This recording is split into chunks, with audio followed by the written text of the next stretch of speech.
अजितदादांचा विमान अपघात की घातपात? एफ-आय-आर काय होत नाही? ब्लॅक बॉक्सचं काय झालं? आणि सरकार नेमकं कोणाला वाचवतंय? आज शिवतीर्थावर झालेल्या एका भेटीने महाराष्ट्राच्या राजकारणात नवा ट्विस्ट आणला आहे. आमदार रोहित पवार यांनी मनसे अध्यक्ष राज ठाकरे यांची भेट घेतली आणि त्यानंतर जे घडलं त्याने सरकारलाच थेट प्रश्न विचारले गेले. चला तर जाणून घेऊया आजच्या व्हिडिओतून अजित पवार यांच्या प्रकरणामध्ये काय सुरू आहे.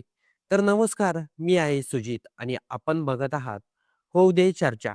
28 जानेवारी रोजी अजित पवार यांच्या विमानाचा भीषण अपघात झाला. मुंबईहून बारामतीकडे जात असताना बारामती विमानतळाच्या धावपट्टीवर उतरताना विमानावरील नियंत्रण सुटल्याची माहिती समोर आली.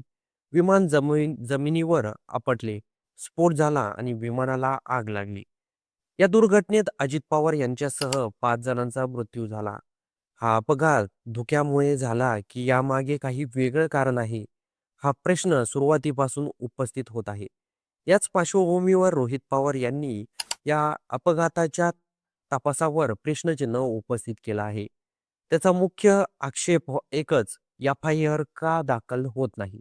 रोहित पवारांनी दावा केला की त्यांनी 3 वेगवेगळ्या ठिकाणी एफ-आय-आर नोंदवण्याचा प्रयत्न केला, पण तिन्ही ठिकाणी गुन्हा दाखल करण्यात आला नाही. त्यामुळे त्यांनी हा मुद्दा घेऊन आज शिवतीर्थावर राज ठाकरे यांची भेट घेतली. भेटीनंतर राज ठाकरे यांनी पत्रकार परिषद घेत सरकारवर थेट निशाणा साधला. त्यांनी सरळ प्रश्न विचारला, एफ-आय-आर नोंदवून घ्यायला सरकार का घाबरतंय?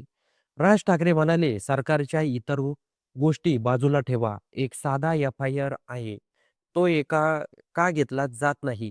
जर एका आमदाराचा एफ-आय-आर नोंदवला जात नसेल, तर सामान्य माणसाचं काय? ते पुढे म्हणाले. जर अधिकारी एफ-आय-आर घेत नसतील आणि त्यामागे सरकारी दबाव असेल, तर महाराष्ट्र कुठल्या दिशेने चालला आहे? राज ठाकरे यांनी काळे-बेरे हा शब्द वापरला, संशय अधिक गडद केला. त्यांची मते, एफ-आय-आर नोंदवला जात नसेल, तर लोकांच्या मनात घातपाताची शंका निर्माण होणं साहजिक आहे. सरकारच्या भूमिकेमुळे संशयाची भूत नाचत आहेत, असंही त्यांनी स्पष्टपणे म्हटलं आहे. ब्लॅक बॉक्सच्या मुद्द्यावरही त्यांनी प्रश्न उपस्थित केला. कितीही विमान जळालं तरी ब्लॅक बॉक्स जळत नाही. मग त्याचं नेमकं काय झालं? असा सवाल त्यांनी उपस्थित केला. या सगळ्यात त्यांनी एक वेगळा मुद्दा उपस्थित केला. सुनेत्रा पवार यांनी पुढे येऊन भूमिका स्पष्ट करावी. मुख्यमंत्री बोललेच पाहिजेत, पण सुनेत्रा वहिनींनीही बोललं पाहिजे, असं त्यांनी म्हटलं आहे. दुसरीकडे रोहित पवार यांनीही माध्यमांशी बोलताना काही नेत्यांवर अप्रत्यक्ष टीका केली. त्यांनी सांगितलं की अजितदादांना नियंत्रण करणं शक्य नव्हतं आणि सुनेत्रा काकींना नियंत्रित करता येईल हा काहींचा भ्रम आहे. त्यांनी महिलेचा आदर राखण्याचा महत्त्वाचा मुद्दा अधोरेखित केला. रोहित पवार म्हणाले, काही जण सुनेत्रा पवारांना नियंत्रित करण्याचा प्रयत्न करत आहे, पण त्या सक्षम महिला आहेत. अजित पवार यांच्या 40 वर्षाच्या राजकीय कारकिर्दीकडे दुर्लक्ष करून फक्त 2 वर्षाचं काम दाखवलं जात आहे.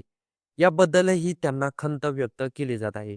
एकूणच काय तर हा मुद्दा आता केवळ अपघातापुरता राहिलेला नाही. हा मुद्दा पारदर्शक तपासाचा आहे, सरकारच्या भूमिकेचा आहे आणि जनतेच्या मनातील संशय दूर करण्याचा आहे.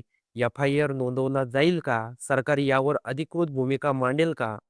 ब्लॅक बॉक्सचा अहवाल समोर येईल का? हे सर्व प्रश्न अद्याप अनुत्तरित आहे. आता महाराष्ट्राचं लक्ष 2 गोष्टीकडे लागलं आहे. एक म्हणजे सरकार काय निर्णय घेतं आणि दुसरं म्हणजे या प्रकरणात पुढचं राजकीय ट्विस्ट काय येतो.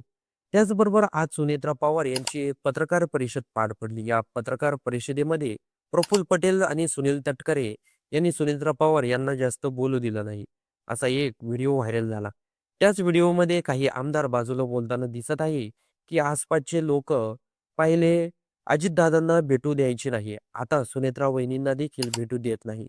हा व्हिडिओ व्हायरल झाल्यानंतर रोहित पवार हे आक्रमक झाले आणि त्यांनी जोरदार टीका केली. जे कोणी सुनेत्रा वहिनींच्या खांद्याला हात लावत आहे आणि त्यांना बोलू दिलं जात नाही, त्यांनी एक गोष्ट लक्षात धरा.